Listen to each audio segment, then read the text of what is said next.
folks. Paul's going to use a different motor and a different battery to make another moving Hot Wheels car. Electrically powered Hot Wheels car rather than going through the power booster. This was the setup we had last time. This motor, this was just one we had lying around. It's got the worm gear on, we mounted it like that. And we put some button cells around here to power it, and it worked, but it didn't go very fast. Go this way, I think. You ready? Uh-huh.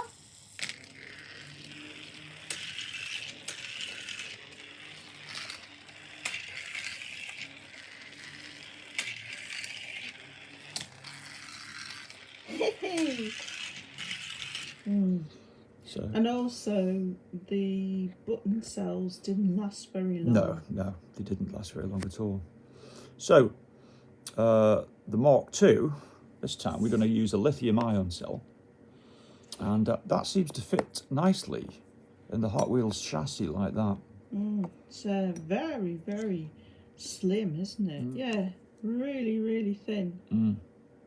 So it can deliver more power than the little button cells we were using, and we're going to use a different motor. There's another good thing about it in that you can recharge it as well. That's right, this is rechargeable being lithium ion, that's great, yeah. To get the car going faster, we've got a battery capable of delivering more power and a more suitable matched motor. We've received 2 motors today.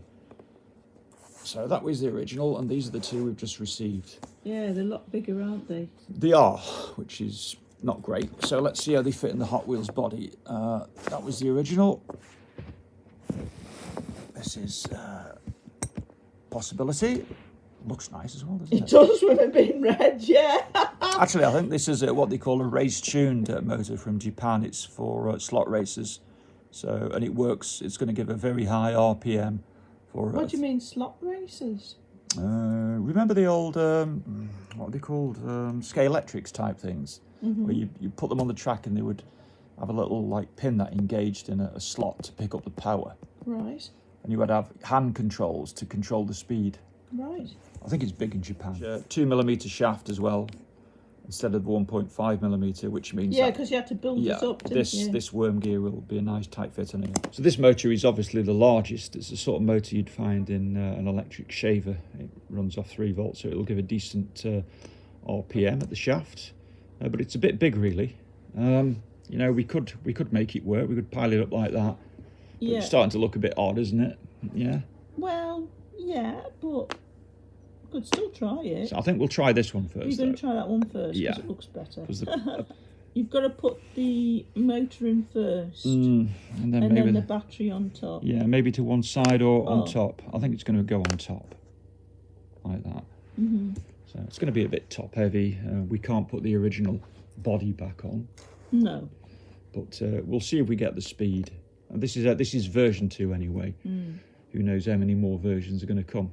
So what we're aiming for in version 2 is to get a Hot Wheels chassis really tearing around the track at a good speed. Yes. And then we'll look about the cosmetics of it afterwards. So you've put the worm gear on the end of the shaft. Did that just push on, or have you glued it on? No, it's tight fit. It's a tight fit. Interference fit, I think they call it. So it's a really tight fit. Yeah. Unfortunately, the height means it won't engage with the cog on the shaft. So what we've got to do... Oh, yeah, you've got to make a 3D... Put it in at an angle, yeah. So, correct, 3D. Just make a little 3D sort of like wedge shape, which fits in here, which will put the motor at the right angle, so the worm gear engages in there. And then the battery will be going on top of that, because there's nowhere else to put it. And we'll put a little switch in this time. So it's convenient to turn it on and off. Good. And we'll put that switch probably maybe at the back somewhere like that. Right. So you've printed out a little wedge. Yeah, designed and printed out a little wedge which holds the motor. I didn't know it was sort of going to have a back on it as well as... Well, I didn't either, but I thought, well, why I'm doing a 3D printed wedge, I may as well do something that'll hold the switch. Right. In fact, that's the switch in now. That's ace, Paul. It's just being glued in. That's ace. So that's all the hardware in place, isn't it, to hold the motor and the battery. So the wedge, it's got a 10-degree slope on it. When the motor's put on there, it holds the worm gear onto the cog on the axle at the right angle. At the right angle. And you've stuck it with Evo stick. Well, I've stuck the wedge on to the chassis with the Evo stick, and then I'll stick the motor onto the wedge, and then we'll stick the battery on top of the motor. And, you're using Evo stick for a little bit. And then we should be ready to try it out, see what it's like. Fantastic.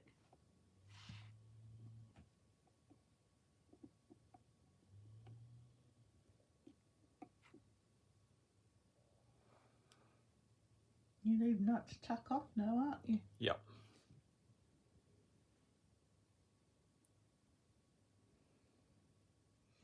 So you're going to solder... I'm going to solder some fine wire onto the motor so that we can power it up.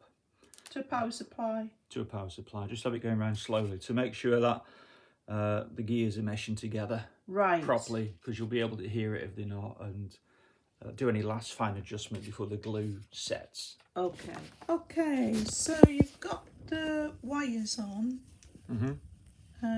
On the motor. Yeah. Okay. And those are going to the power supply down here. Power supply. And you're going to switch the power on. Yep.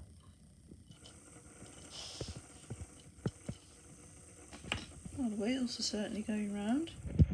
So what's your thoughts on it, Paul? Looking good. I think I'll run it up. I'll run the voltage up to what it would be powered off this lithium-ion cell, about 3.5 kilobytes. It's on 1 volt at the moment.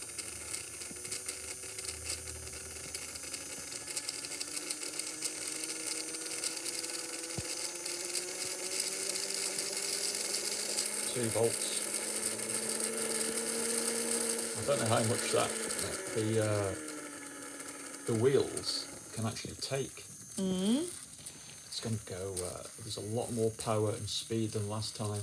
A lot more. It would be pity to wreck something before we get it on the track.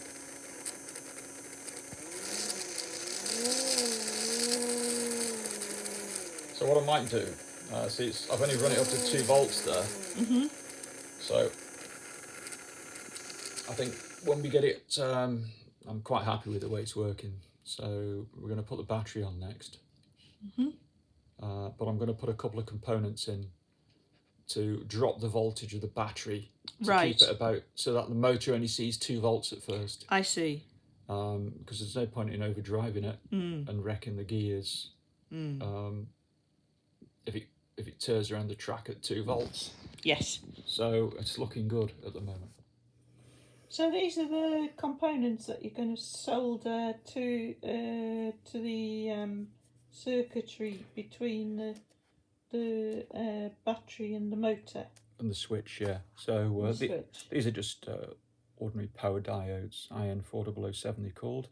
They make the voltage less. Yeah, whatever current passes through, they drop roughly about 0.7 volts across. So if I put 3 of those in, we'll lose 2.1 volts from 7. Yes. So the motor will only see a reduced voltage. So we'll start off with 3. If it's too slow, I'll take one out and we'll build up slowly. Okay, so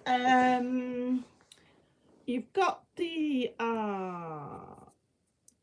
battery wired up to the switch and wired up to the motor.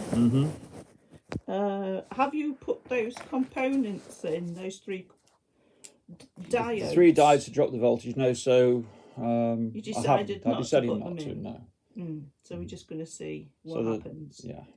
So the motor's going to be hit by whatever the full voltage this little cell can develop when it's connected in circuit after it's been on charge for it's been on charge for about an hour. Right. It's about 30% full, I would say. Okay. So are we ready? Yeah. Here we go.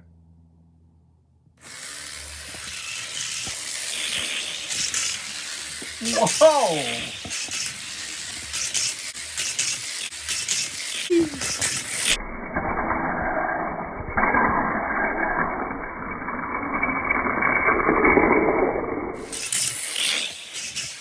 starts to blur. Nice sound.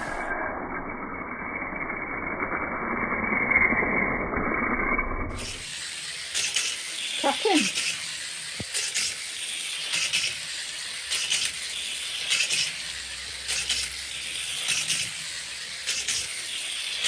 Hey Paul, Yeah? why don't you try put the car on so you can push it round? Yeah, there we go.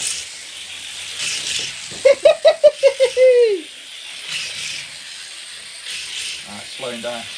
The wheels haven't got much grip on the track. It's hard plastic on hard plastic, so. So there's nothing overheating. No, battery's okay. What do you think about trying to make it go over that jump? Yeah. Well, it's not. I don't think it's too robust at the moment because it's all little dabs of Evo sticking out. I think if it came off. Yeah. It But might break it. I'm pretty chuffed with that. Oh yeah. You know, yeah. the objective of this version 2 was to get the speed, and Yes. you can get the speeds. So it's a success. Yeah, version 2, we were going for speed, and we've got it. That was going round, I would say, almost as fast as a Hot Wheels, or faster, or about the same. Well, Hot Wheels, it all depends how many power boosters you've gone. It does, doesn't it? Yeah, because the speed isn't constant, whereas this had a nice constant speed, I suppose. Yeah, I'm really chuffed with that. So that's it, folks. A success. That's it for version 2. I don't know where we would take it after that. But so far, definitely so good. Yeah. And we'll leave you with that, folks. And thanks for watching. Yeah, thank you. See you next time.